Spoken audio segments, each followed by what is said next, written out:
Network error है, 1-2 minute.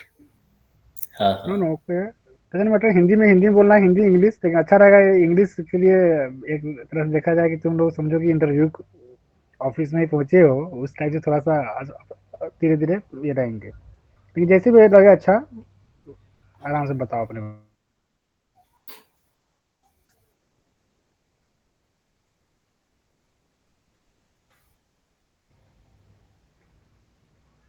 Hello रोशन। जी, hello. या। Yes. बोलिए।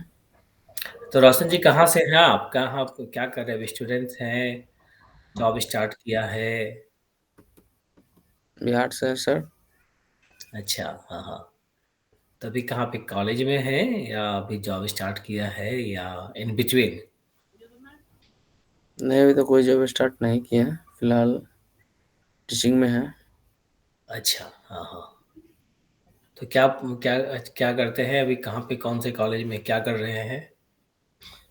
ग्रेजुएशन फाइनल ईयर में है, केमिस्ट्री ऑनर्स से मुजफ्फरपुर कॉलेज से। हाँ, ओके, नाइस। मैंने भी केमिस्ट्री किया था, केमिस्ट्री ऑनर्स मेरा भी था भागलपुर यूनिवर्सिटी से। जी। हाँ।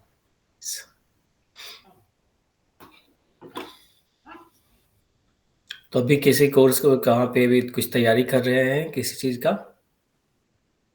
तैयारी तो फिलहाल करते हैं general competition. Nice, that's very good. हाँ, क्योंकि वहाँ पे दो चार चीज़ें मैं था उस टाइम पे, तो सीडीएस एक अच्छा ही था, और बैंक पीओ, ये दो चार चीज़ें उस टाइम पे। Very good. आप विवेक जी कहाँ पे हैं, क्या कर रहे हैं? जी सर, मैं उत्तर प्रदेश से हूँ सर। उत्तर अच्छा प्रदेश जी। के सिद्धार्थनगर जिले हाँ हाँ। के शेखुई नामक गांव से, एक छोटा सा गांव है हाँ हाँ। जो है, और मैं टीचिंग करता हूँ सर। पिछले लगभग 13 साल हो गए हमको टीचिंग करते हुए। ग्रेजुएशन के बाद से ही मैंने शुरू कर दिया था। हम्म और अभी अभी जो है, अपने गांव में ही एक सीनियर सेकेंडरी स्कूल है, किसान उच्चतर हम्म माध्यमिक विद्यालय के नाम से। तो हम्म वहीं पर मैं टीचिंग करता हूँ। और मेरा जो क्वालिफिकेशन है वो सिंपली, मैंने आर्ट साइड से ग्रेजुएशन किया है, जिसमें मेरा हम्म सब्जेक्ट इकोनॉमिक्स और हिस्ट्री था हम्म लास्ट ईयर में, और हिंदी भी था हम्म। फर्स्ट ईयर और सेकेंड ईयर में। ओके। उसके बाद फिर मैंने डीएलएड किया। और इस समय मैं बीएड का ट्रेनिंग स्टूडेंट हूँ भी। मतलब मेरा चल रहा है बीएड भी, मैंने एडमिशन इस साल लिया है। हम्म। दैट्स तो वेरी इस गुड। समय मेरा टीचिंग ही लाइन चूज कर रहा हूँ, उसी से रिलेटेड कंपटीशन की तैयारी भी करता हूँ। फिलहाल अभी हम्म कोई गवर्नमेंट जॉब नहीं मिली है हमको। हम्म। Okay, that's good. मैं अपना इंट्रोडक्शन देता हूँ। मुझे तो फर्स्ट टाइम पे, चूँकि आपको ज्वाइन किए हो, मेरा नाम राजीव झा। मैंने बीएससी, ऐसा बताया कि बीएससी केमिस्ट्री किया था भागलपुर यूनिवर्सिटी से। फिर मुंबई से मैंने एमबीए किया, और यूएस में 2005 से ही आ गया था, तो अभी 20 साल हो गए मुझे यूएस में। तो मैंने कंसल्टिंग कंपनी पे काफ़ी टाइम काम किया। कुछ 24 साल कंसल्टिंग कंपनी में था, एक्सेंचर, कैपजेमिनाई, बेयरिंग पॉइंट, विप्रो से स्टार्ट किया था करियर। तो एक सॉफ्टवेयर है एसएपी, तो वो मेरी कोर एक्सपर्टीज रही है उसमें। और लास्ट ईयर से मैंने अपनी खुद की कंपनी यूएस में स्टार्ट की है, एसएपी कंसल्टिंग में। तो ज़्यादातर मेरा अभी जो कॉरपोरेट में है और गवर्नमेंट सेक्टर दोनों में मेरे काम है, दोनों में क्लाइंट्स है। और मैं यहाँ यूएस में टेक्सास करके एक स्टेट है, एक बड़ा स्टेट है, यहाँ पे ह्यूस्टन में मैं रहता हूँ। तो ये मेरा ब्रीफ इंट्रोडक्शन है। Okay okay sir, very good. तो बहुत अच्छी जगह पर आप हैं सर। और अपना खुद का स्टार्टअप आपने शुरू किया है, अभी जल्दी ही शुरू किया है सर कि काफी दिन से? नहीं, अभी मुझे नवंबर नेक्स्ट ईयर, एक साल हो जाएगा अभी। अभी कुछ, या ओके लास्ट ओके ईयर तो सर। दिसंबर में स्टार्ट किया था, 2024 लास्ट ईयर में, 24 ये में। ये भी कंसल्टेंसी से रिलेटेड है या समथिंग एल्स? नहीं, कंसल्टेंसी से रिलेटेड है, तो मेरा भी थोड़ा सा अभी क्या किया ना कि मेरी 2 कंपनीज़ हैं। एक है जो कंसल्टिंग में एसएपी कंसल्टिंग में, और दूसरी कंपनी है गवर्नमेंट सेक्टर्स के लिए, जो गवर्नमेंट आर्मी के, नेवी के, इस तरह के जो प्रोजेक्ट्स होते हैं, उनको ओके ओके। कंसल्टेंट्स या हार्डवेयर, सॉफ्टवेयर, यस ये यस। provide करना। तीसरी कंपनी के लिए भी मैं एक और ये सोच रहा हूँ कभी, मैं जो कि ज़्यादातर पैशनेट हूँ एनवायरनमेंट के लिए। हाँ, तो एनवायरनमेंट ओके अभी जो ओके। कार्बन एमिशंस होते हैं, जिससे आप लोग यस देखते हैं क्लाइमेट चेंज, कि बहुत ज़्यादा यस यस बारिश यस। होती है, बाढ़ आ जाती है, कहीं सूखा पड़ जाता है। Yes yes yes. तो इसके पीछे रीज़न्स यही है कि हम लोग पृथ्वी का ध्यान नहीं रखते, राइट? अर्थ को हर एक चीज़, जो भी है कचरा है, ऐसा फेंकते यस हैं, यस। राइट? आप ये सोचो कि पहले जब मैं बिहार में था, तो उस टाइम पे चापानल होता था, कुएँ से पानी पी यस लेते थे, yes yes yes right? Yes और उसके यस पहले देखो तो हमारे जो पेरेंट्स, उसके पहले वाले में देखिए, जब गाँव में लोग रहते थे, यस। तो हर एक गाँव में छोटी-छोटी नदियाँ तो होती थी, नदियाँ, नाल, मतलब जहाँ पे से लोग हाँ नहाने हाँ। भी पानी भी लेके आते थे, यस। राइट? तो अभी कुएं आप भी देख, होते थे।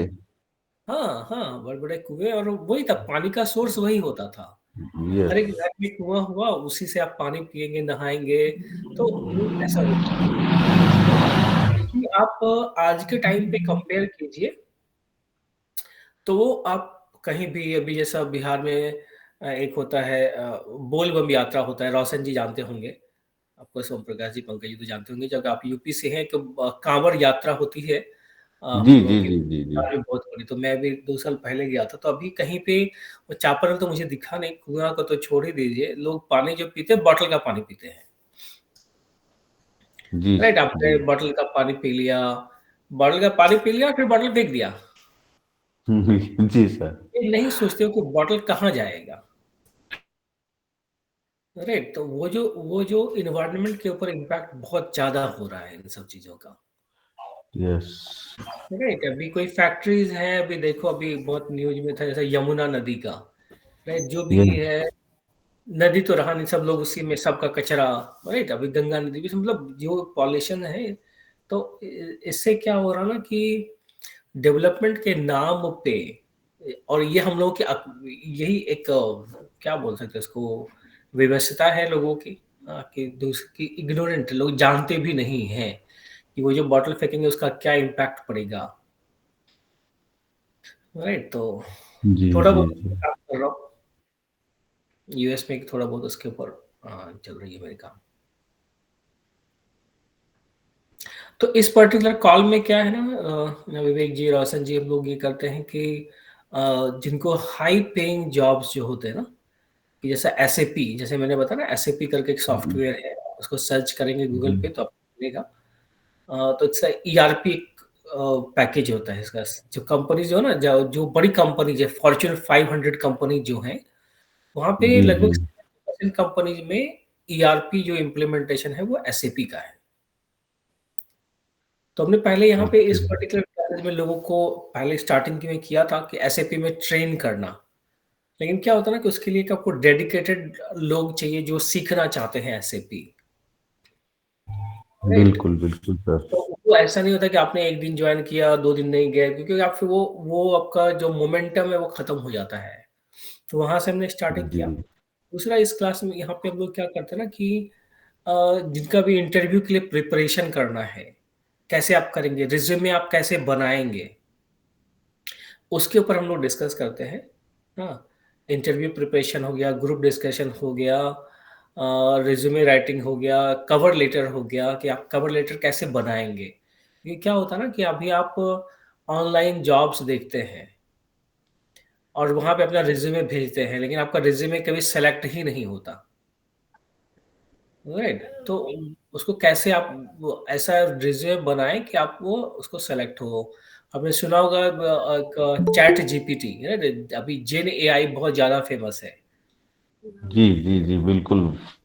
तो जेन एआई का यूज़ कैसे करेंगे आप? राइट? जेन एआई, चैट जीपीटी, को-पायलट, इसका यूज़ आप कैसे कर सकते हैं अपने रिज्यूमे को बेटर बनाने के लिए, क्योंकि अभी कोई ह्यूमन ऐसा कोई बंदा कि आपका रिज्यूमे ऐसा पहले क्या होता था कि पहले के टाइम पे थोड़ा पीछे जाइए 15 साल 20 साल पहले कि आपका फॉर्म होता था, जैसे गवर्नमेंट का फॉर्म भरे, फॉर्म भर दिया, या प्राइवेट के जॉब से बहुत ही कम होती थी पहले। अभी तो सिचुएशन ऐसा नहीं है, अभी तो प्राइवेट के ही जॉब्स हैं। और इसमें क्या ना कि पहले के टाइम पे भी आप ऐसा रिज्यूमे ले जाते थे, फिजिकल प्रिंट आउट रिज्यूमे जाके सबमिट करते थे। कोई बंदा देखेगा तो सोचेगा आपको कॉल करे नहीं करे। राइट? अभी तो ऐसा कुछ है नहीं। उसके बाद ये हुआ कि आप किसी को ईमेल भेजेंगे अपना वर्ड डॉक्यूमेंट रिज्यूमे का, वो बंदा देखेगा फिर सोचेगा। अभी वो भी नहीं है, ईमेल का भी कॉन्सेप्ट नहीं है। आप ऑनलाइन उनके डेटाबेस में फॉर्म भरेंगे और एआई है। एआई आपका रिज्यूमे में फ्यू वर्ड्स चेक करेगा कि ये है या नहीं है। डजंट मैटर आपका रिज्यूमे कितना अच्छा है, वो एआई सेलेक्ट करता है और डिसाइड लेता है कि बाद में आगे के नेक्स्ट प्रोसेस में उसको भेजा जाए या नहीं जाए। तो इस कॉल में भी डिस्कस करते हैं कि चैट जीपीटी का यूज करके कैसे अपना रिज्यूमे को बेहतर बनाएं। राइट, या चैट जीपीटी आपने यूज किया है रोशन जी, विवेक जी, आप लोगों ने चैट जीपीटी या copilot? No sir, no sir, this word तो सुने हैं, और लेकिन इसके विषय में ना ज्यादा डिटेल में जानकारी है और ना ही कभी यूज ही किए हैं सर। हाँ, तो वही अभी जैसा ना कभी काम में ऐसा पावर पॉइंट बनाया, वर्ड डॉक्यूमेंट बनाया, एक्सेल बनाया, राइट, तो इसमें आपको अपने आप वो बना देता है। रोशन जी, आपने कभी यूज किया है चैट जीपीटी या को पायलट? नहीं, एक्सेल पावर पॉइंट ये सब तो यूज किए हैं। हाँ, तो वही है, एक्सेल पावर पॉइंट भी चीज ही है। मैं दिखाता हूँ। हे विशाल जी, ओम प्रकाश जी, ज्वाइनिंग। तो इसमें कैसा है ना, एक मिनट मैं अपना स्क्रीन शेयर करता हूँ। Okay sir. हाँ, तो यदि आपने यूज किया है Microsoft Excel, PowerPoint, word, तो इसमें क्या है, एक मिनट में ना मेरा स्क्रीन दिख रहा है अभी आप लोगों को? Yes sir, yes sir. हाँ, तो ये सब पावर पॉइंट है। राइट, अभी रोशन जी ने बताया कि उन्होंने पावर पॉइंट यूज किया है, और ऑफ कोर्स अपने डेली लाइफ में हम लोग करते ही हैं, कॉलेज में कोई प्रेजेंटेशंस के लिए या जैसे कि प्रेजेंटेशन ये सब होता है। हाँ हाँ। तो अब मैं अभी दिखाऊंगा दो चीजें, एक चैट जीपीटी और दूसरा को पायलट। ठीक है, तो अभी यहाँ पे क्रिएट विथ को पायलट, ये पावर पॉइंट है। तो आप जब प्रेजेंटेशन बनाते हैं रोशन जी, तो आप ऐसा खुद के पूरा, एक मिनट, ये जी। डाउनलोड। तो अभी ना कोई टॉपिक इसमें क्या है ना कि आप इसको, ये आपका समझिए कि ये असिस्टेंट है। ये माइक्रोसॉफ्ट का ना कोई जैसा पावर पॉइंट है, वर्ड डॉक्यूमेंट है, एक्सेल है, ये सब माइक्रोसॉफ्ट के प्रोडक्ट्स हैं।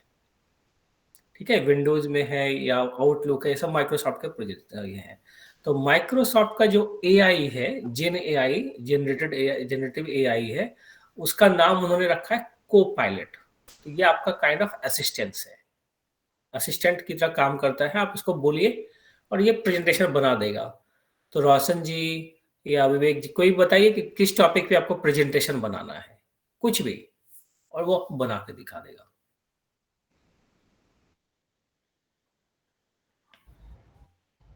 कोई टॉपिक आपने एजु रिसेंटली एजुकेशन से रिलेटेड सर, आप केमिस्ट्री पढ़े हैं, केमिस्ट्री के जानकार हैं सर? केमिस्ट्री से रिलेटेड कोई जैसे कि IUPAC नेम होता है, हाँ हाँ, उससे रिलेटेड, या फिर रोशन जी अगर कुछ सुझाव दे सकें तो उनसे भी पूछ लीजिए सर। जी, बोलिए। मैं जैसे केमिस्ट्री के लिए ही किया ना, तो जैसे importance of chemistry in modern world समझो। हम्म,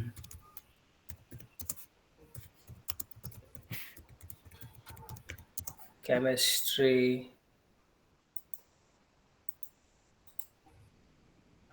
ये देखिए अभी ये बोल रहा है कि इसका मॉड इम्पोर्टेंस जब लिखते हैं तो द इम्पोर्टेंस कीजिए, ये अपने आप लिख दिया, the importance of chemistry in to modern. Solve, या समझिए कोई सॉल्व किसी कोई प्रॉब्लम करते तो सॉल्व इन्वायरमेंटल प्रॉब्लम, हम लोग जो डिस्कस कर रहे थे अभी।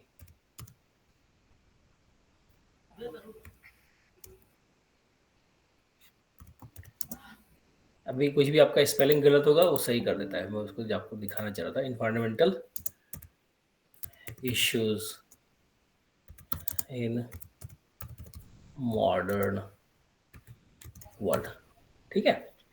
तो ये आपने इसको कमांड दे दिया,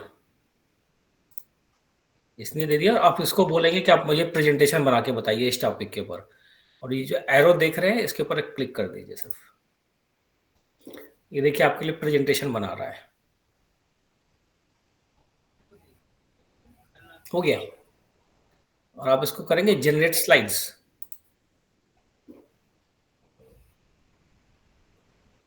तो एक एक सिंपल सा मैंने आपको एक यूज कैसे बताया, और आपके देखेंगे अभी आपकी स्लाइड्स किस तरह से बनाया है इसने।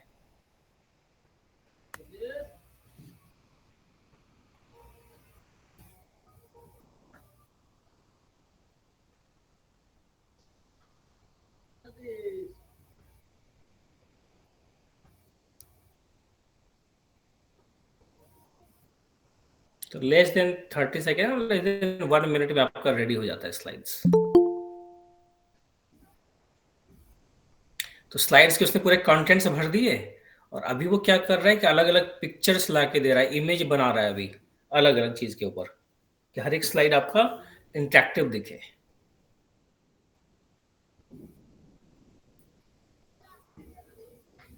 कितने स्लाइड्स हो गए, बनाते जा रहा है, और बोल भी रहा है कि ऑलमोस्ट देयर।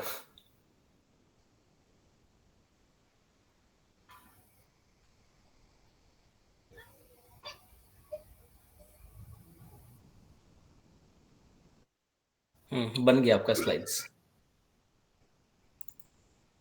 और ये आपको मैं स्लाइड्स प्रेजेंटेशन मोड में शेयर करता हूँ, ठीक है। तो ये आपका टॉपिक था,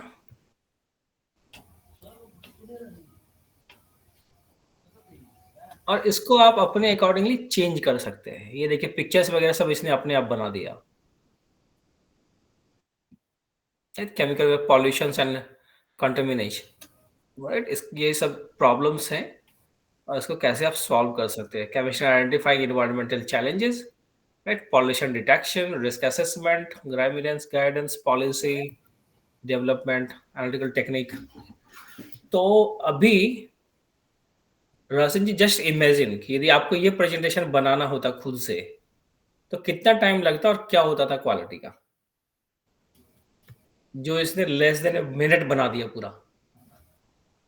तो ये तो एक एग्जांपल मैंने बताया, इट्स लाइक इट्स रियली, अभी इसको आप अपने अकॉर्डिंगली चेंज करके थोड़ा और बेटर बना सकते हैं। इसको और भी बोल सकते हैं कि चाहिए मुझे किस किस स्लाइड्स में एनिमेशन इफेक्ट चाहिए, वॉइस इम्पैक्ट चाहिए, सब कुछ बना देगा आपके लिए। Carbon capture storage techniques,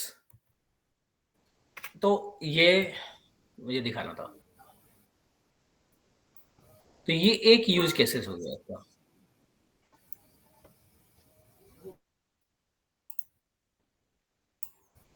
carbon capture किधर गया, right, waste management, recycle, climate change mitigation, carbon capture, ये सब लेटेस्ट टेक्नोलॉजी है।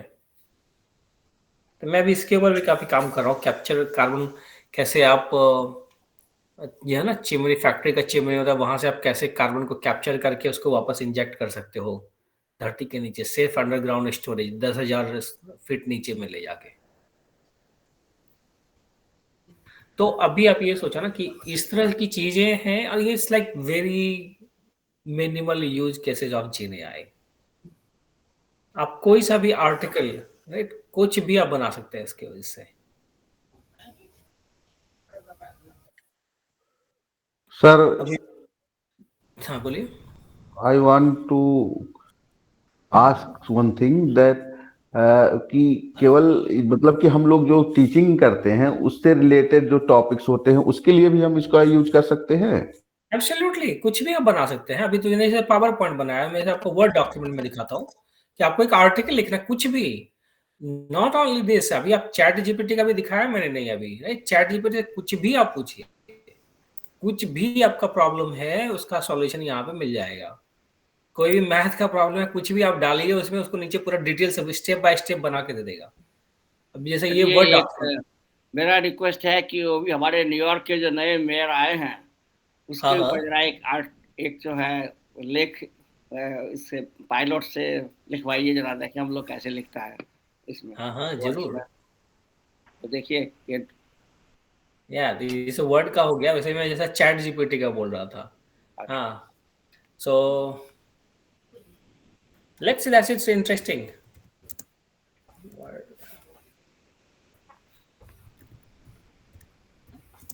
All right, and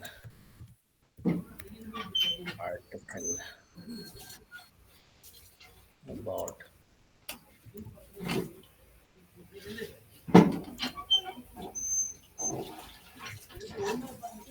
आप लोग जानते हैं इसके बारे में, ममदानी कौन है?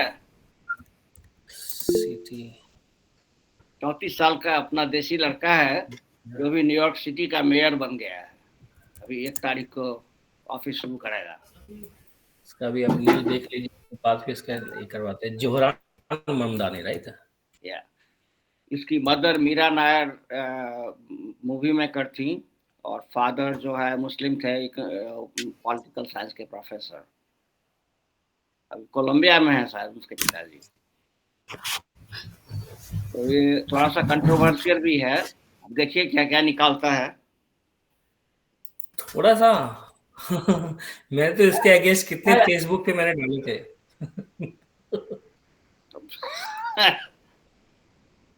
It's like it's totally it's a debacle. ये बंदा जिस तरह से भी कर रहा है, और जो ये जो कर रहा है नहीं कर रहा, लेकिन इसके इलेक्ट होने के बाद जो इसके सपोर्टर्स कर रहे हैं, राइट? क्योंकि ये कंट्री कैपिटलिस्ट कंट्री है। यहाँ पे अभी ये food stamps, really food stamps पे कंट्री चलेगा? अभी गवर्नमेंट का ये बंद किया हुआ है, तो आप उसको फूड स्टैम्प्स के लिए आप गवर्नमेंट रोक रहे हो। तो ऑफ कोर्स मैं टेक्सास में हूँ, रिपब्लिकन रेड स्टेट, तो यहाँ पे एकदम भयंकर गुस्सा है इसके प्रति। तो ये आपका बनाया इसने चैट जीपीटी का, ये क्या को पायलट बना रहा है।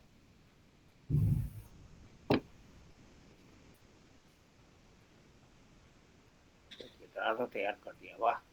हाँ, ये देखिए आपको पूरा बना के दे दिया इसने। The significance of his election. Conclusion, new era with Johran Mayor elect. Grassroots activism to city hall reflects the city's enduring spirit of renovation and resilience. लेकिन वही है कि यहाँ पे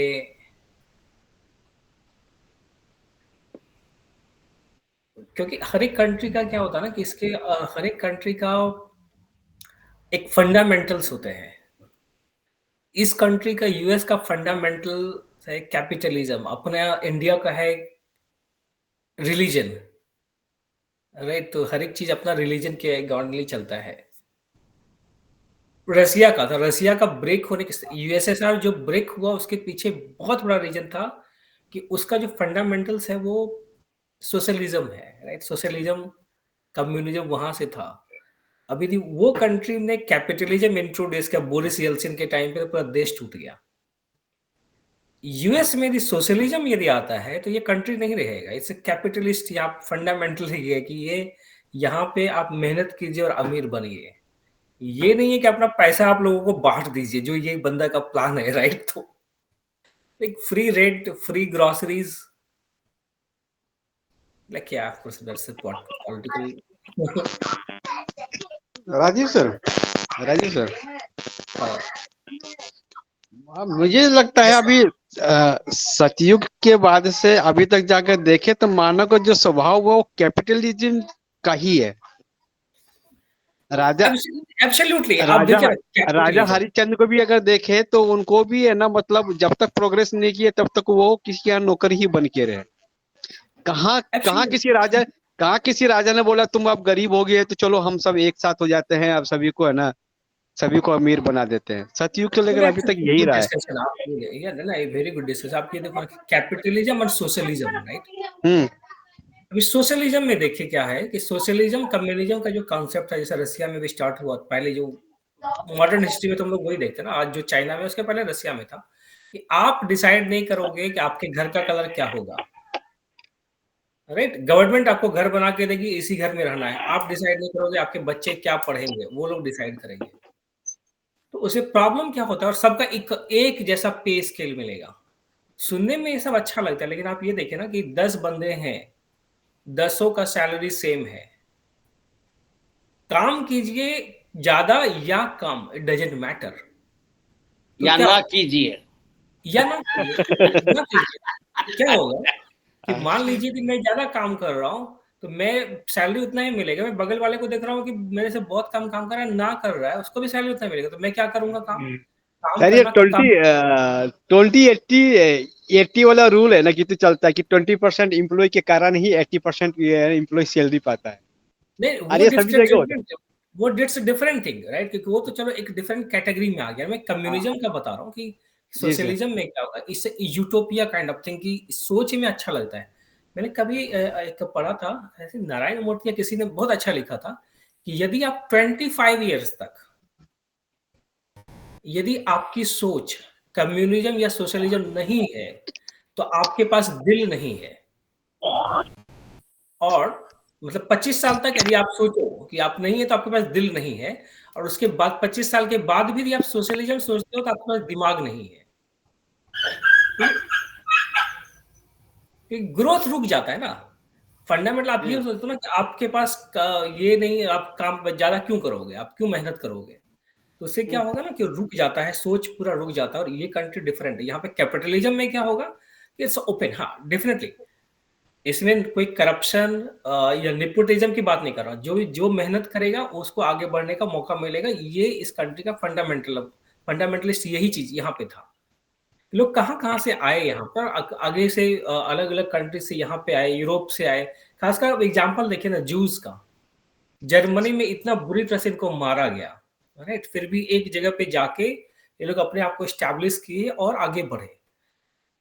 आप इंडिया में देखिए, कुछ जो कम्युनिटी है, जैन कम्युनिटी, कितने परसेंटेज है, बहुत कम, राइट, 0.5% जैन मारवाड़ी कम्युनिटीज।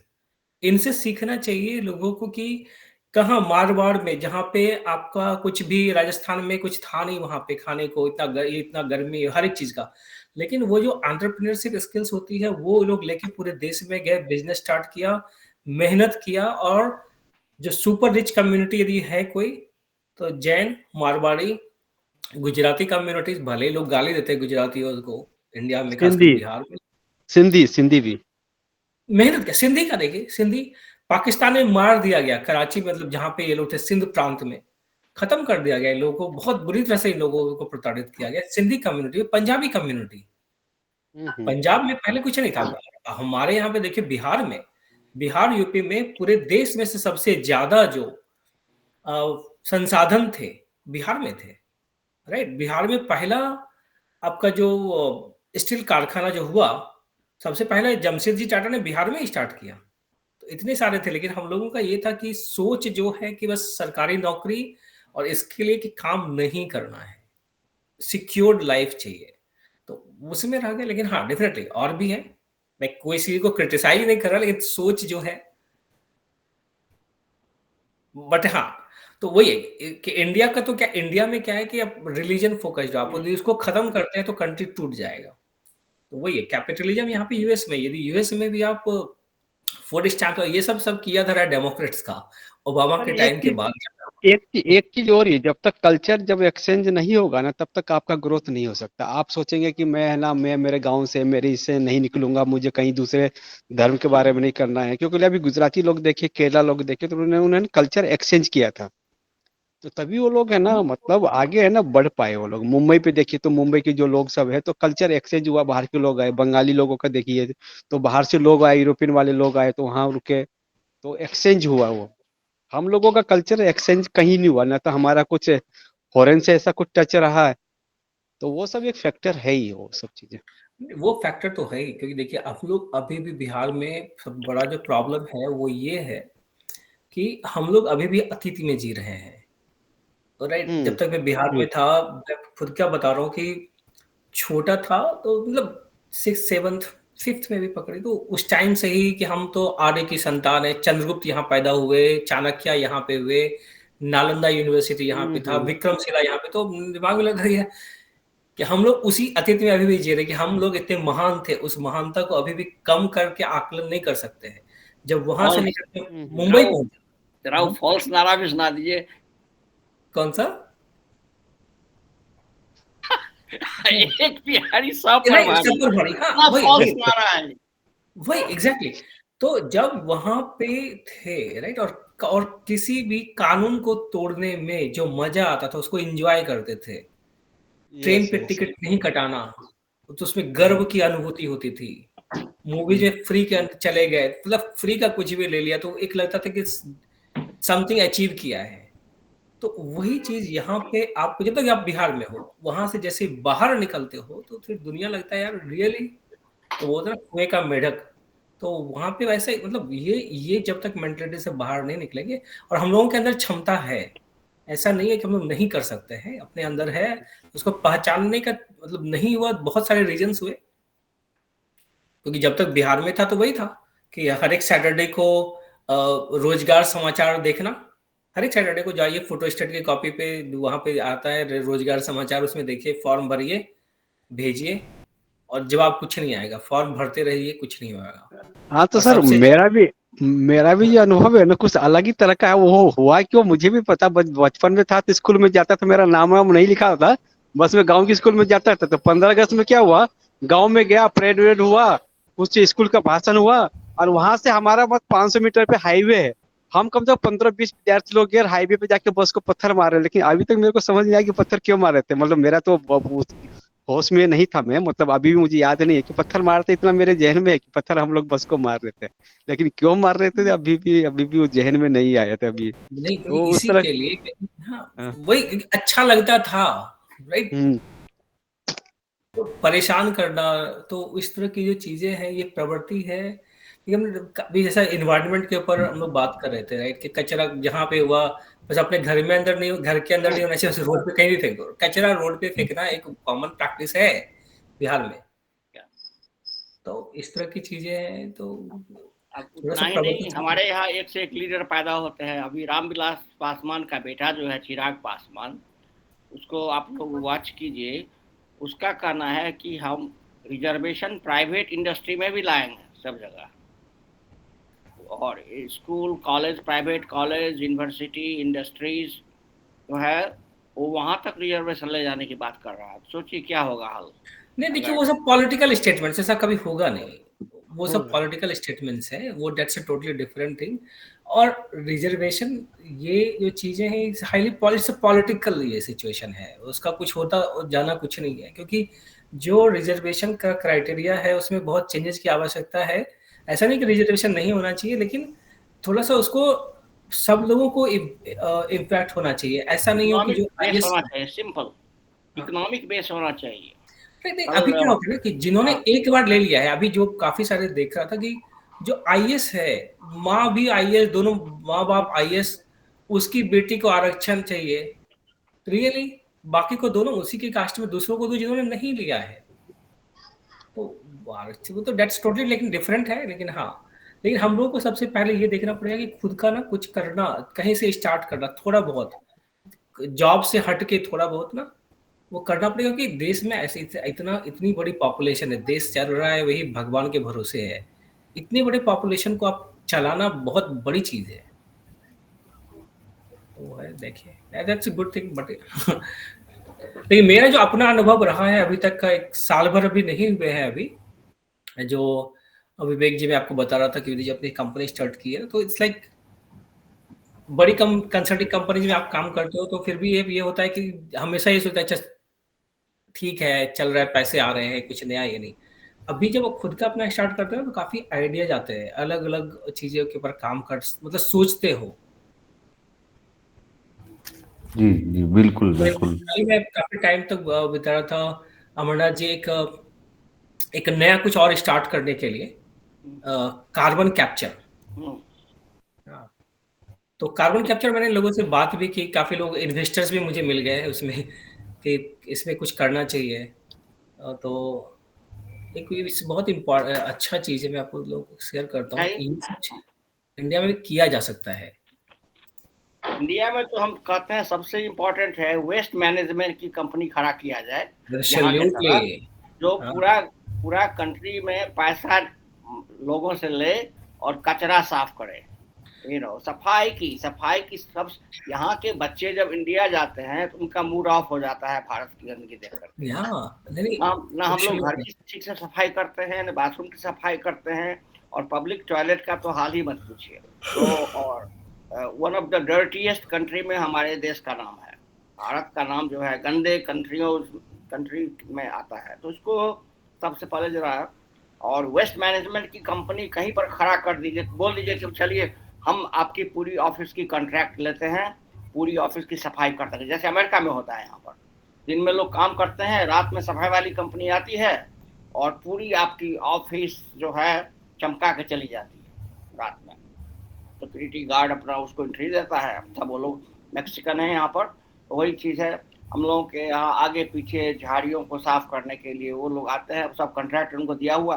पत्ते, अभी जो पतझड़ का टाइम है, पूरे तरह पत्ते फैले हुए हैं अपने यहाँ, वो पूरा साफ कर देंगे, बाकी टाइम में घास को पूरा काट देंगे।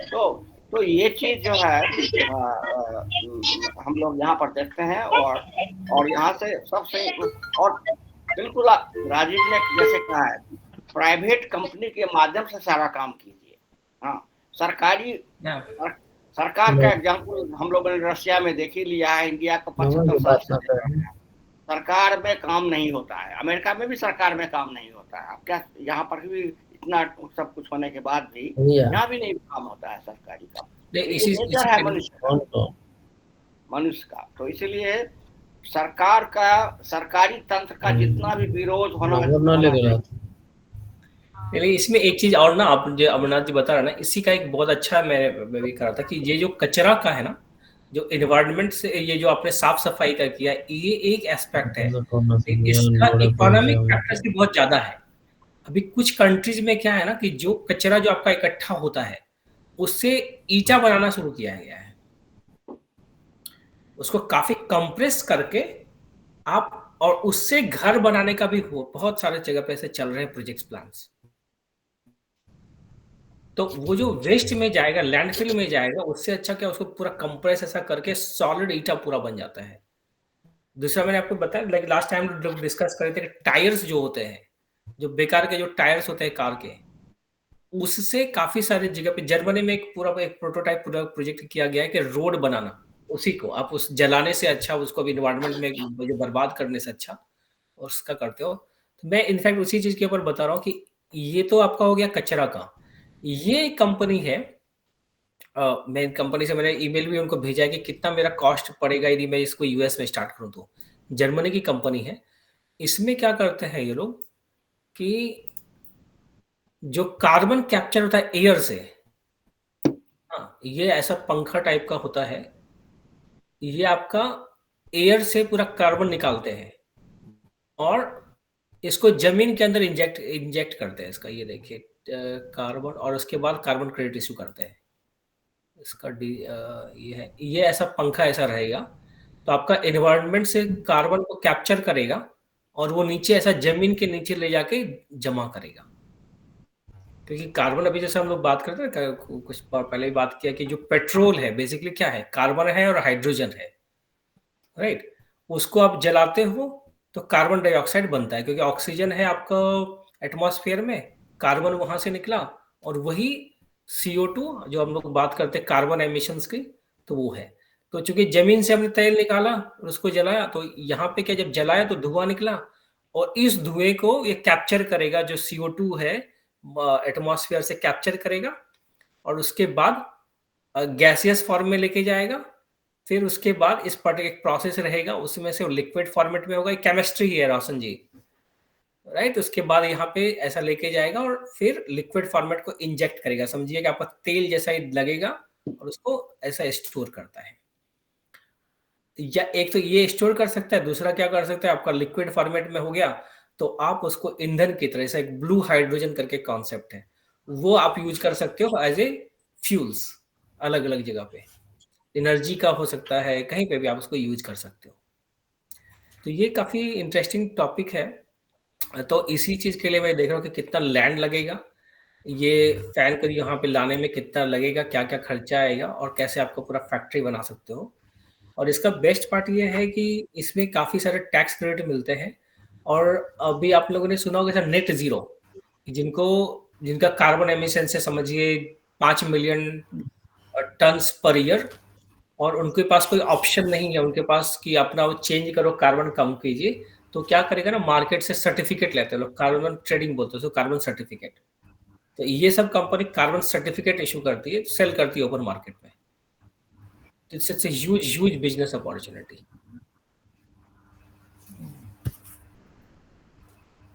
तो कल मैंने काफी टाइम इसके ऊपर लगाया।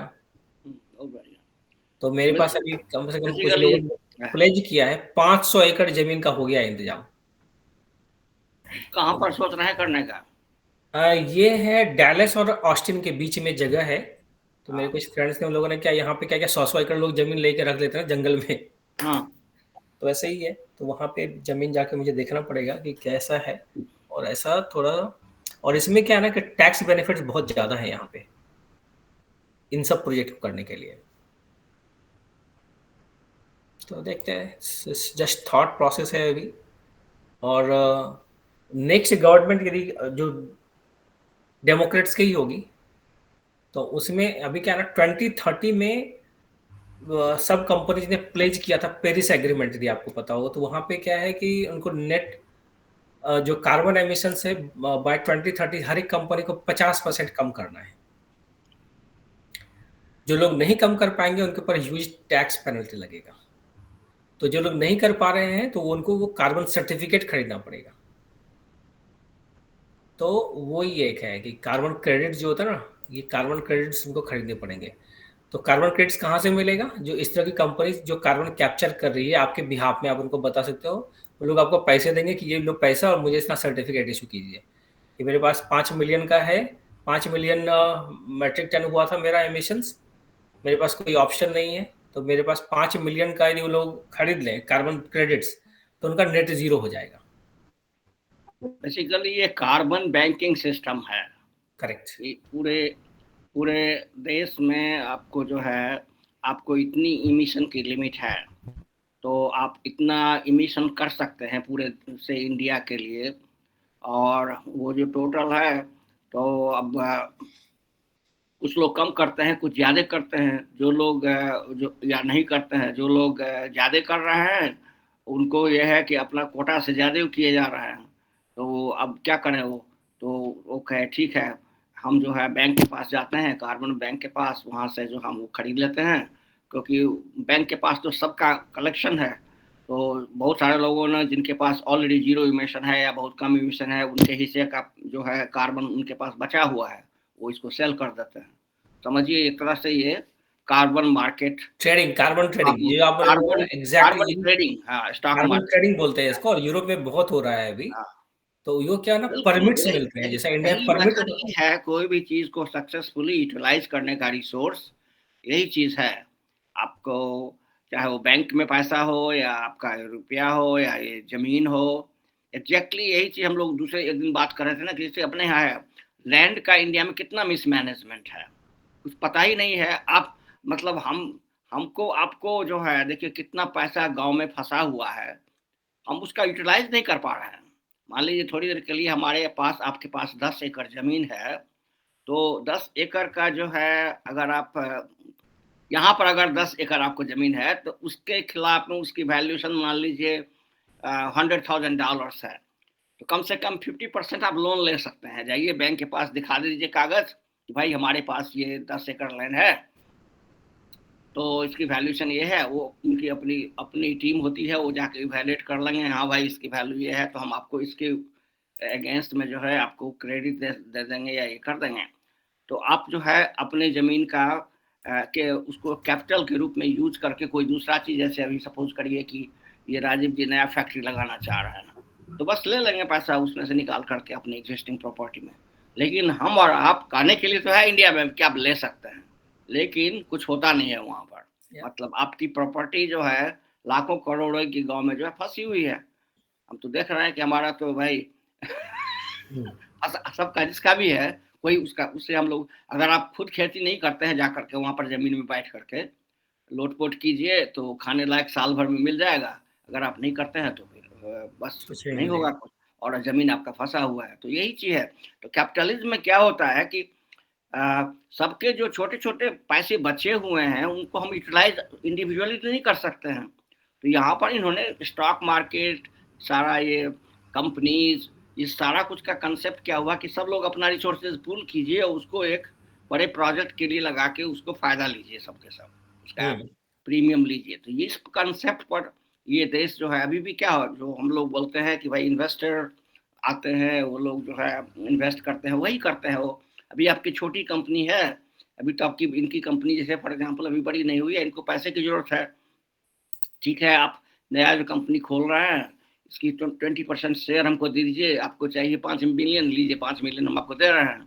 जो ही इनकी कंपनी थोड़ी बड़ी हो जाएगी, बोलेंगे कि चलो भाई इसको अब स्टॉक मार्केट में डाल देते हैं, तो 100 मिलियन का जो है उसका स्टॉक इशू करके बस हो गया।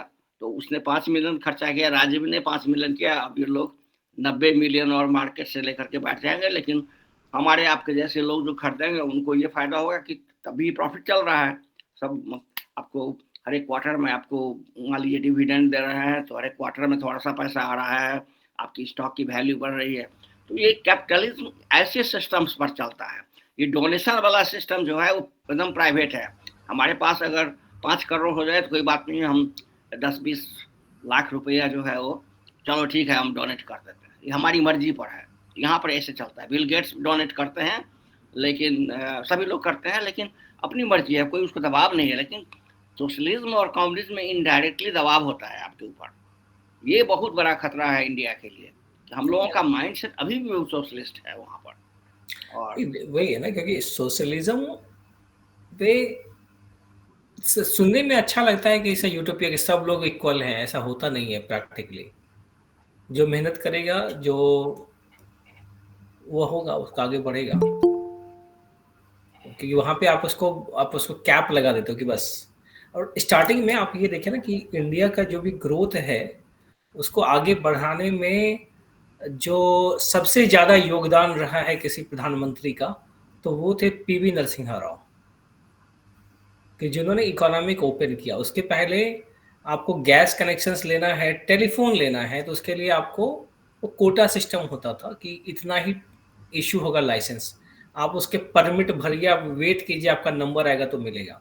तो सोशलिज्म में यही चीज होती है कि आपको हर एक चीज का आप कितने बजाज वाले लोग कितने स्कूटर्स बनाएंगे वो कंपनी नहीं डिसाइड करती थी, गवर्नमेंट डिसाइड करती थी कि आप इससे ज्यादा नहीं बना सकते। तो क्या होता था कि डिमांड एंड सप्लाई, डिमांड ज्यादा है। अभी 80s के दशक में स्कूटर का बहुत ज्यादा डिमांड होता था, तो आपको चूंकि ये कंपनी को परमिट है इतना ही आप बना सकते हो, और सब पब्लिक ज्यादा है तो फिर आप लाइन में वेट करते थे। गैस कनेक्शंस का,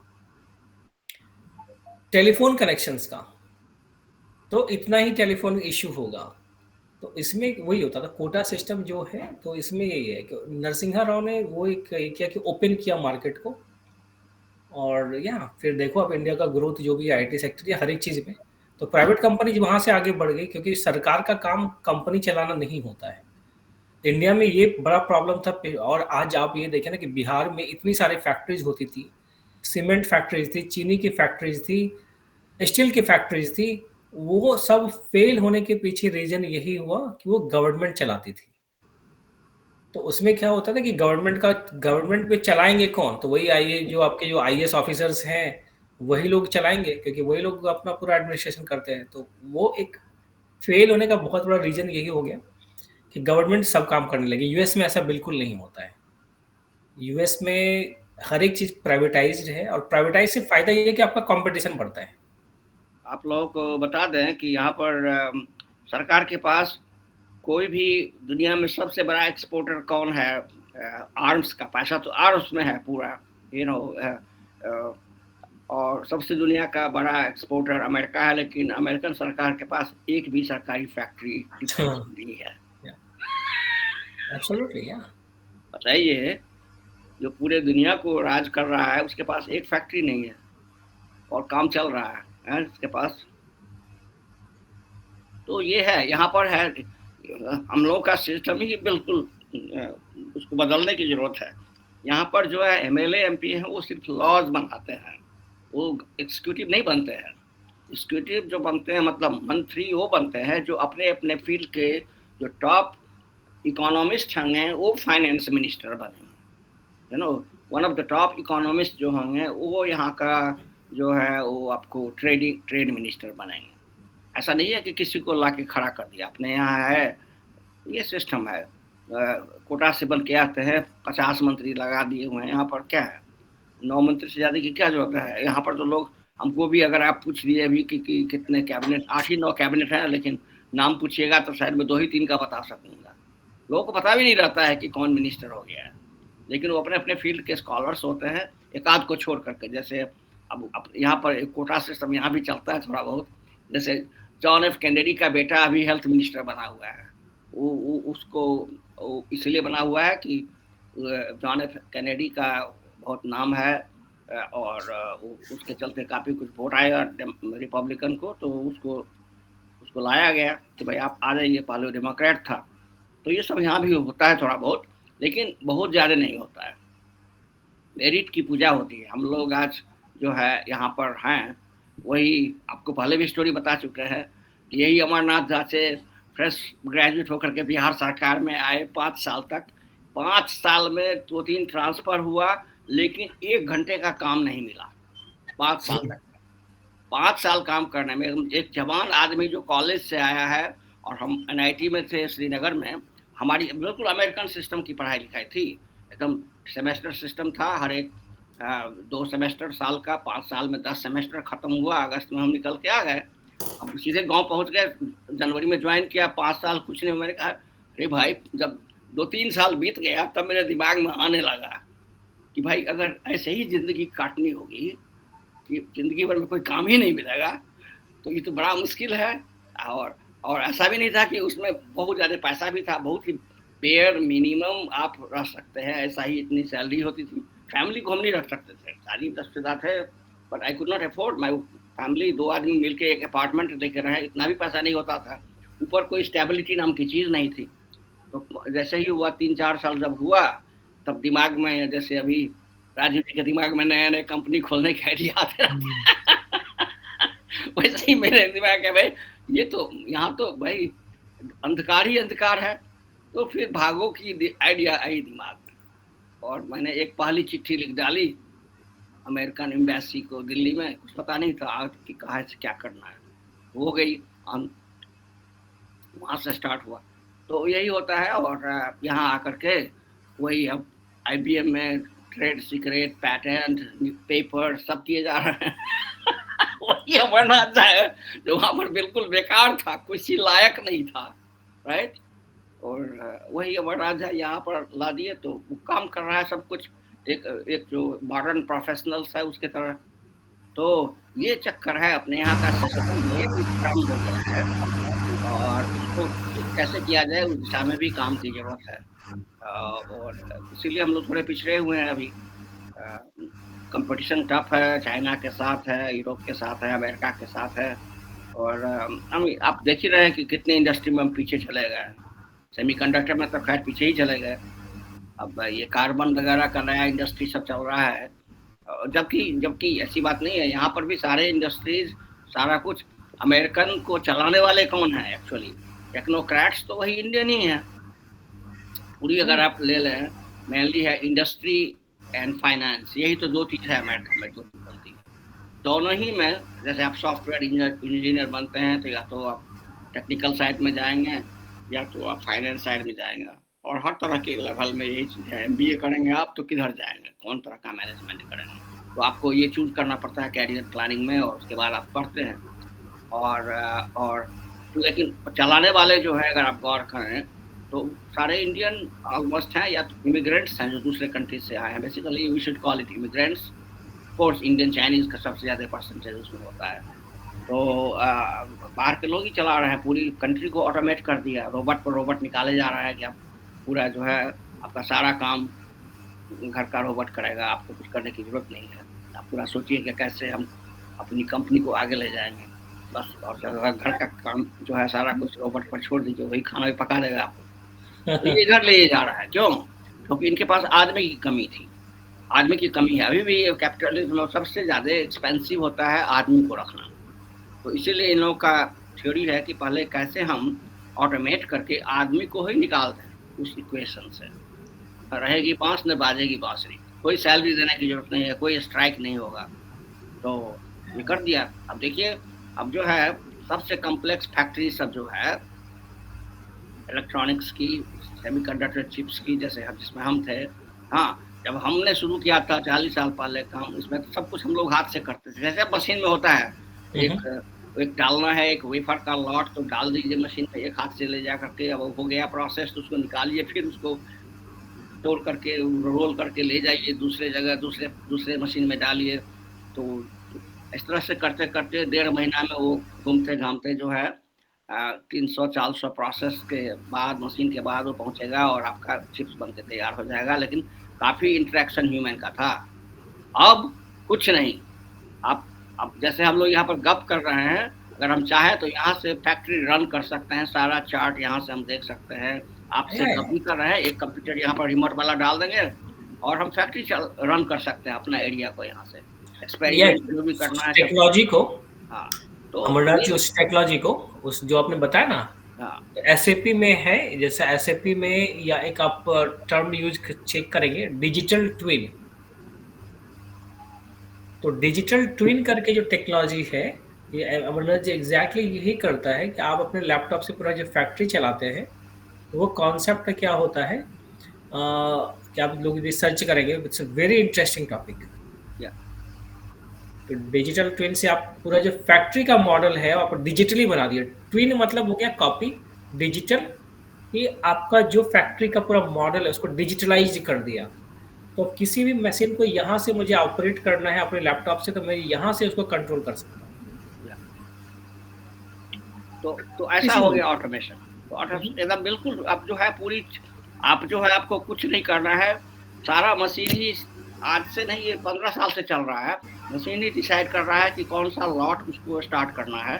हाँ, आपके स्टोरेज में 25 लॉट रखे हुए हैं, प्लेन वेफर, पिज्जा बनाने वाला प्लेन, क्या बोलते हैं, रोटी तरह वेफर उसको हम बोलते हैं, वो ले आएगा, आप उसको सेलेक्ट कर दीजिए कौन सा आपको लाना है, वो आ जाएगा। अब उसके बाद उसको जो है सारे जो राजीव जी के उसमें हैं, मूव इन मूव आउट, जो ओम प्रकाश और कहाँ गए पंकज, आप लोग करते ही रहते हैं, मूव इन मूव आउट करते हैं ना, तो करते जाइए, कंप्यूटर पर ही करते जाइए। एक प्रोसेस में उसको मूव इन कर दीजिए लॉट को। अब वो लॉट प्रोसेस में वहाँ पर है, वो क्यूब में आ गया है। अगर कोई प्रोसेस अभी चल रहा है वहाँ पर, जो ही वो खत्म करेगा, ये जो भी आपने लॉट लगाया अपने आप कर लेगा, और फिर आप मैनुअली उसको मूव आउट करते थे। अब उसकी कोई जरूरत नहीं है, कंप्यूटर ही आपके लिए काम कर देगा, मूव आउट कर देगा।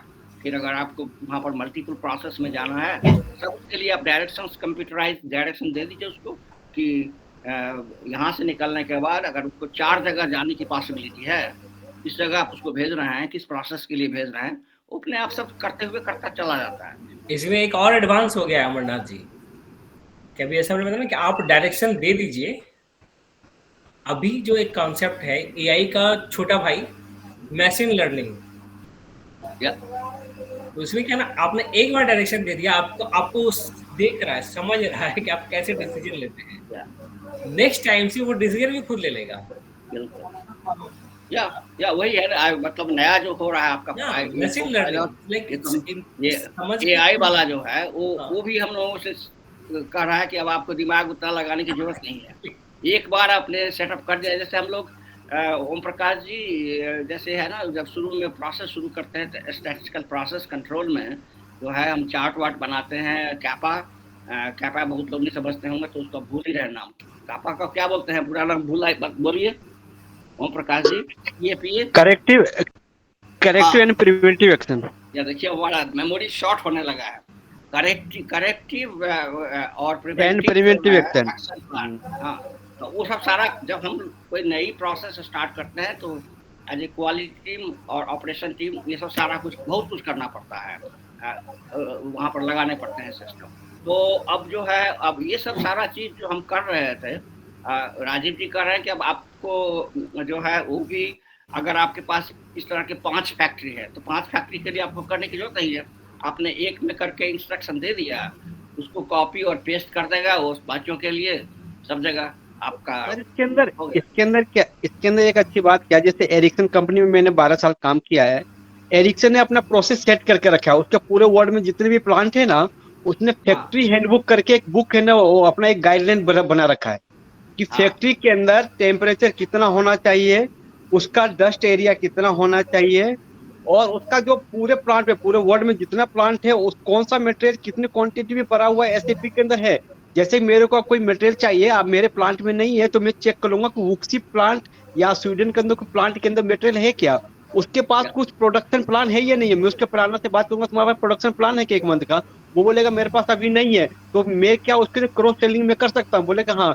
तो क्रॉस सेलिंग हम उसको कैसे करना है, उसका भी गाइडलाइन है कि ऐसे नहीं कि वो माल उठा के मेरे को दे देगा, प्रॉपर्ली पैकेजिंग होगा, वो क्रॉस सेलिंग का डॉक्यूमेंट बना हुआ है, टेम्परेचर का है, रिवर्क करने का उसका डॉक्यूमेंट बना हुआ है, हर एक चीज का डॉक्यूमेंट उसका गाइडलाइन है आपका, और उसका ईयरली ऑडिट होता है, उसके अंदर ईयरली ऑडिट होता है। उस प्रोसेस के अकॉर्डिंग अगर मैं काम नहीं कर रहा हूँ ना, मेरे को एनसीबी आएगा। तो इतना प्रोसेस सेट है, जो अच्छी कंपनी का प्रोसेस है। तो आप ये लोग तो चलो आपने फैक्ट्रीज का बताया, आप सिंपल एक प्रैक्टिकल चीजें बताता हूँ। आप मोबाइल लीजिए, उसमें एड्रेस डाल दीजिए कि 5 बजे आपने ये किया, 5 बजे आप जिम जा रहे हैं, एड्रेस डाल दिया जीपीएस से, एक दिन गए, दूसरे दिन भी सेम चीज़ कीजिए, तीसरे दिन जैसे ही 5 बजे आप अपना कार स्टार्ट करेंगे, अब मोबाइल आपका कार में है, मैसेज पॉप करेगा, do you want to go to gym, और यू एड्रेस, अपने आप वो समझ लेता है कि 5 बजे आप 2 दिन गए इस एड्रेस पे, तीसरे दिन यदि आप 5 बजे कार स्टार्ट करें तो आपका ये एड्रेस होगा। मोबाइल पर ट्राई कीजिए आप, ये मतलब वो आप सोच नहीं सकते हो कि आपका मोबाइल कितना स्मार्ट हो गया है। आप गूगल, आप कुछ भी आप अपने लैपटॉप पे सर्च कीजिए या घर में बात कीजिए 2 दिन तक किसी भी टॉपिक के ऊपर, आपके फेसबुक के स्क्रीन पे वो आना शुरू हो जाएगा। ये नोटिस किया आपने, जिस बात कर रहे, सोच रहे, घर पे बात किया, फेसबुक पे आना शुरू हो जाएगा उस चीज के बारे में कि आप ये खरीदना चाह रहे हैं।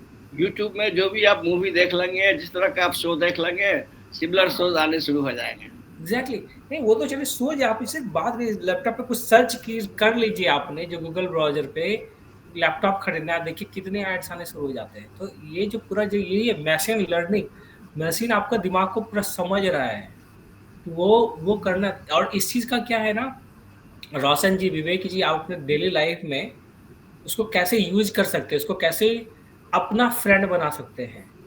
अरे राजीव सर, ट्यूशन पढ़ाते राजीव हैं। सर, हाँ जी, आपको हंसी आई है, लेकिन मैं कुछ अभी प्रैक्टिस कर रहा हूँ थॉट पुश, यानी कि मुझे आपसे क्या बात है ना मनवाना है, तो मैं आपके अंदर वो थॉट पुश कर रहा हूँ। अब 5 दिन के बाद में आप मेरे को खुद ही बोलोगे, अरे ओम प्रकाश जी ये काम करेगा। 1-2 बार मैंने प्रैक्टिस किया है, उस बंदे मेरे को बोला है कि ये काम करेगा, वो पहले मना कर रहा था, फिर मैंने थॉट पुश किया है, लेकिन हुआ है। इस पे मैं काफी वो कर रहा हूँ, मतलब इसको बहुत प्रैक्टिस चाहिए। सक्सेस होऊंगा कितना होगा नहीं पता, अमर सर को हंसी भी आएगी कि ओम प्रकाश क्या कर रहे हैं, लेकिन है चीजें।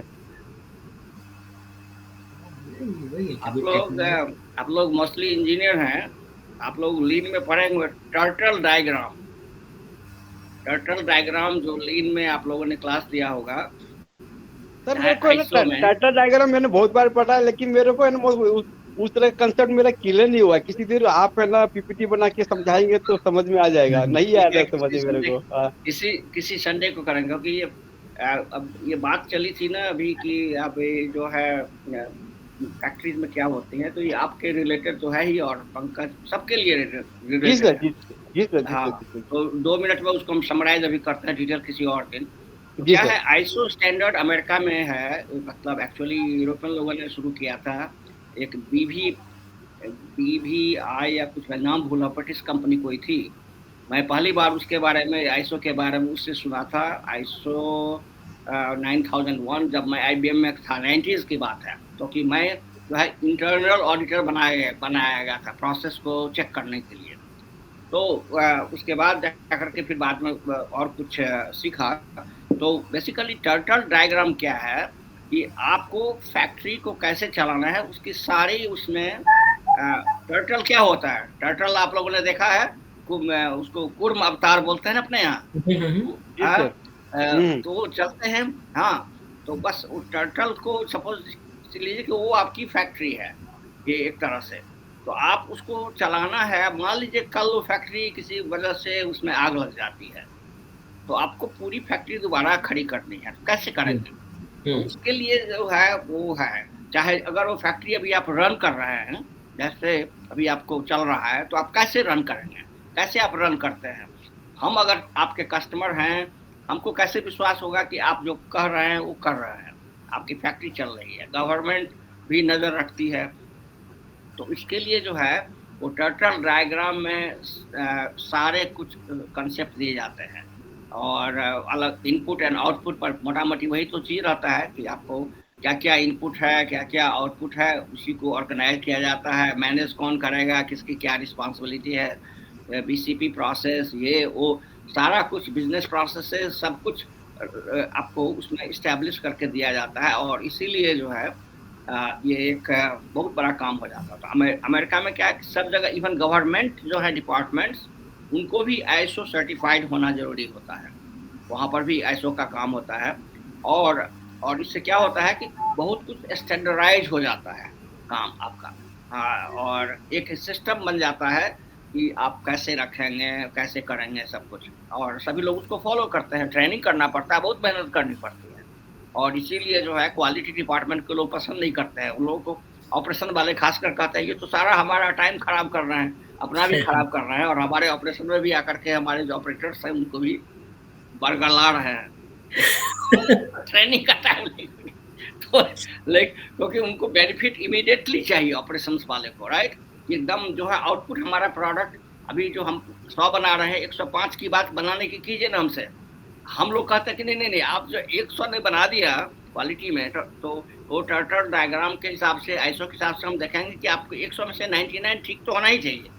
एक अगर हो गया तो फिर उस पर भी सवाल करेंगे ओम प्रकाश कि भाई ये जो आपने रिजेक्ट किया वो क्यों रिजेक्ट किया। तो ये है टर्टल डायग्राम। तो इसको पूरी, अगर आपको पूरी कैसे फैक्ट्री को रन करना है, ये सारी प्रोसेसेस जो यहाँ पर हर फैक्ट्री के पास में होती है, उनको हाई लेवल पर, ये नहीं जैसे इंटेल हुआ तो टॉप लेवल पर उनकी भी एक वो अपनी बनी हुई है प्रोसेस। अगर वो कोई IBM की कोई फैक्ट्री है तो वहाँ पर उसको कैसे रन करना है, तो हर एक ऑर्गेनाइजेशन के लिए अपनी एक होती है बिजनेस प्रोसेस, और उसमें सारा कुछ रिपोर्टिंग किया जाता है। And that is what is called ISO standard 2015 चल रहा है। और जब से ये आपका ऑटोमोटिव का आ गया है, तो उसके ऑटोमोटिव के अलग से स्टैंडर्ड हैं, IATF 649 या कुछ ऐसा बोलते हैं, हम भूल भी रहे हैं, अब 3-4 साल हो गया। तो ये कुछ है। और रही बात तो इंटरनल कैसे उसको मैनेज करते हैं, उसको ऑडिट से करते हैं। यहाँ पर product audit, process audit, customer audit, supplier audit, मतलब क्वालिटी में आप रहेंगे। पहले तो हम लोग खाली अकाउंटेंट, क्या बोलते हैं, कैश ऑडिटर की बात समझते थे कि बैंक में ऑडिटर होता है। जब घुसे इसमें तो देखा कि अरे भाई ये तो यहाँ पर इतने सारे ऑडिटर्स हैं। तो ये सब चीज़ है आपको जो कि सब मिला जुला करके आपको फैक्ट्री को रन करती है। तो ये और ये चीज़ अगर आप सरकारी कर देंगे इसको, सब फेल हो जाएगा। कोई नहीं, उल्टा सीधा डाटा सब डाल देगा, और कभी कंटिन्यूस इम्प्रूवमेंट नाम की चीज़ कभी होगी ही नहीं। तो यही हुआ ना, इंडिया में भी यही चीज हुआ ना कि हर एक चीज का रिस्पॉन्सिबिलिटी नहीं होती है, अकाउंटेबिलिटी नहीं होती है। तो गवर्नमेंट सेक्टर में उस चीज वो लैक है कि आप काम करो नहीं करो, कुछ आपके सिक्योरिटी पे, जॉब सिक्योरिटी पे प्रॉब्लम नहीं होगी।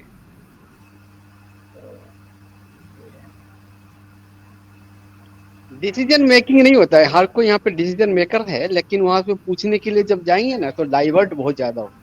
डाइवर्ट आप ही को ऊपर, आप ही को ऊपर टास्क के अंदर डाल दिया जाएगा। जब आप किसी के सीनियर के पास जाएंगे ना यहाँ पे ना, इस चीज का बताओ क्या करना है, तो घुमा फिरा पे आप पे ही डाल देगा, पता चला है कि आप ही उसके अंदर घुसे पड़े हैं।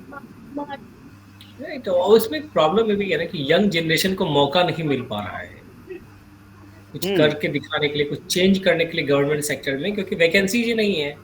पुराने लोग जब तक रिटायर नहीं होंगे तब तक नया कुछ होगा नहीं। और अभी आज के टाइम पे, और ये भी एक बड़ा फैक्ट है कि आप अरे टीचिंग लाइन यहाँ में पे देखिए। यहाँ पे सर बार बार पेड़ को हिलाया भी जाता है। जैसे मैं कोई काम कर रहा हूँ जहाँ पे मुझे उस चीज का बहुत ज्यादा एक्सपर्टीज हो गया है, तो मेरे को हिला के ऐसी जगह पे डाल देंगे। जैसे मैं अभी प्रोडक्ट क्वालिटी देख रहा हूँ, इंटरनल क्वालिटी देख रहा हूँ, मेरे को सप्लायर क्वालिटी में किसी ने डाल देंगे कि अभी इसका अनुभव हो गया, चलो आप वो भी देखो। और सप्लायर क्वालिटी वाले को बंदे को मेरी जगह पर डाल देंगे, तो वो दोनों ही डिस्टर्ब हो गया, वो भी डिस्टर्ब हो गया, ये भी डिस्टर्ब हो नहीं गया। नहीं नहीं नहीं, ये आप, मैं डिसएग्री करूंगा इससे। डिसएग्री कर रहे हैं हाँ, कैसे सर? कैसे सर? हाँ, वही मैं बता सर रहा यहाँ पे कंपनी को यहाँ पे मैं अच्छा परफॉर्म कर सकता हूँ ना सर मैं। हूँ। तो आप कर रहे हैं, लेकिन अगर आपको हम आप मान लीजिए आप प्लांट क्वालिटी में आप हैं, अगर आपने प्लांट क्वालिटी किया है तो समझिए कि गांधी जी के 3 बंदर में से एक बंदर के बारे में आपको जानकारी है, 2 बंदर के बारे में आपको नहीं जानकारी है। तो एक बंदर है सप्लायर और एक बंदर है कस्टमर। तो ये जरूरी है कि आपकी आंख जो है इतनी खुली हो कि कस्टमर को क्या चाहिए ये भी आपके पास ज्ञान होना चाहिए। और सप्लायर जो आपको मटेरियल सब तरह का दे रहा है, आप लोग पढ़े होंगे सब, मेन मटेरियल सिस्टम, 6 एम्स हम लोग पढ़ते थे, या एम और एस हम भूल रहे हैं, राइट है ना उसको। तो फिश बॉन्ड डायग्राम में जो आता है जब कोई प्रॉब्लम को सॉल्व करना होता है, main machine material method, main machine material method, measurement, environment. तो अब हो गया। तो वही तो आपको जो है, इसलिए जरूरी है कि आपको सप्लायर भी समझें। और हमारी ये आँख कब खुली, मैं बताता हूँ पर्सनली। बड़े कंपनी में तो आप एक छोटे से चीज में रह जाते हैं, जब छोटे कंपनी में जाते हैं तब आपको सारा कुछ करने को मिलता है। तो बेसिकली हमने कभी जो है IBM इंटेल में जब हम थे तो वहाँ पर सप्लायर्स हम लोगों को इंटरेक्शन बहुत होने नहीं दिया जाता था, क्योंकि हम लोग जो थे वो कंपनी के टॉप एसेट्स थे। उनको दूसरे पूरे कंट्री में अभी सेमीकंडक्टर जो है अभी आ ही रही थी। हाँ, तो वो जो होते थे हमारे उसको बोलते हैं फैब मटेरियल ऑर्गेनाइजेशन, एक बीच का डिपार्टमेंट होता था। अगर हमको किसी सप्लायर से बात करना है तो उसके रिप्रेजेंटेटिव फैब मटेरियल्स ऑर्गेनाइजेशन वही अरेंज करते थे। और अगर हमको कुछ सवाल पूछता है तो हम अपना सवाल कंप्यूटर पर उसको भेजते थे, वो फिर सवाल करेगा, क्योंकि उसका काम था कि ये देखना कि हमारी इंटरनल कोई इंफॉर्मेशन लीक ना हो जाए, मतलब दूसरे को पता न चल जाए कि थोड़ी देर के लिए मान लीजिए कि आप क्लीनिंग में कौन सा केमिकल लगा रहे हैं, और तो आपको तो आप एक्सीडेंटली अगर बोल देंगे उसको पता चल गया कि अच्छा ये क्लेम भी लगा रहे हैं, अब वो रिसर्च उसको रिवर्स करके सीख लेगा।